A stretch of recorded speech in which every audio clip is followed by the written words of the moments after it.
खेसारी लाल यादव कहता रहे कि अगर विवाद ना हुई तो फिर एनर्जी कहाँ से है। नमस्कार प्रणाम। तो लोग बतला दी कि खेसारी लाल यादव एक बार फिर से विवाद में पड़े के सूचना दे दिल बनी। जी हाँ, तो बतला दी कि खेसारी लाल यादव के संघर्ष 2 के रिलीज डेट रहा 25 अगस्त, लेकिन ओकरा के बढ़ा के कर दिया बा कौना डेट पर, जौना डेट पर हर हर गंगे फिल्म के डेट रहे वो डेट पर संघर्ष 2 के डेट फिक्स हो गई।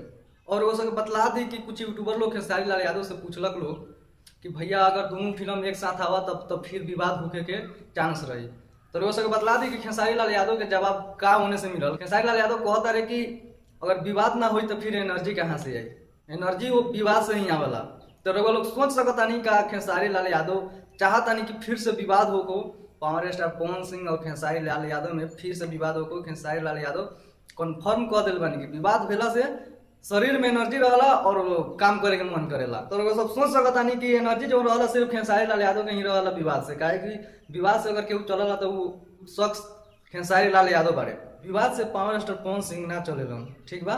और वो सब बतला दी कि संघर्ष और हर हर गंगे के रिलीज डेट एक हो गई बार, वो सबके दोनों फिल्म नवरात्रि के शुभ अवसर पर देखे के मिली। तो पावर स्टार पवन सिंह का हर हर गंगे और खेसारी लाल यादव का संघर्ष 2 भैया बवाल बचाई। काहे कि भोजपुरी में अगर कोनो बड़ा लेवल के फिल्म बनल बा तो बस ये मात्र में 2 फिल्म बनल बा, संघर्ष 2 और हर हर गंगे।